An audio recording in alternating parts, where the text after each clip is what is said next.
person A and person B.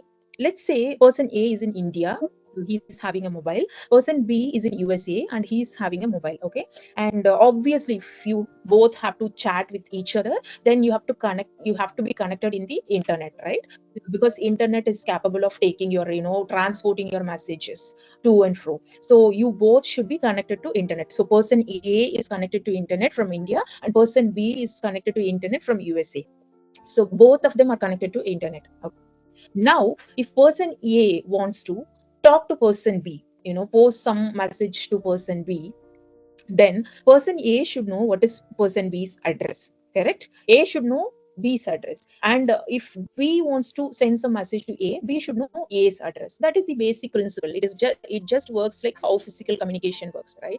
And address, physical address is like, okay, my door number is this. This is my this is my city, and this is my district. This is my state. This is my country. That is how physical address is. But in internet, how the address looks like is, the address looks like this. You are able to see, right? 10.6.6.5. So the addresses are defined in this particular way. This is called IPv4 addresses. It is called Internet Protocol V4 addresses. So this is how addresses are defined for each device. So let's say the person who is in India, A's address is 10.6.6.5, and the person B's address is 100.5.5.4. Okay.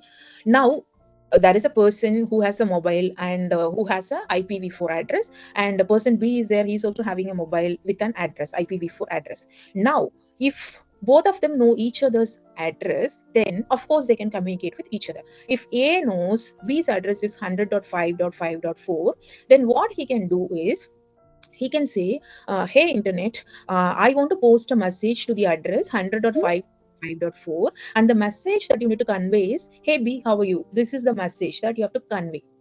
Okay.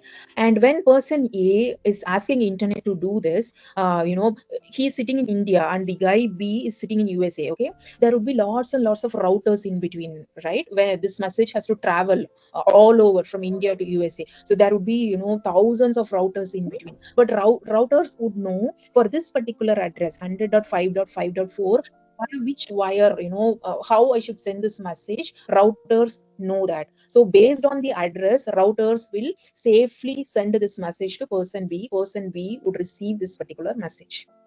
Okay.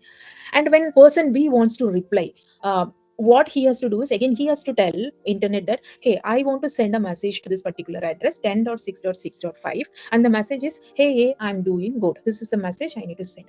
When he sends that message, it will travel all over from USA to India via lots types of routers. It would come and it would reach person A.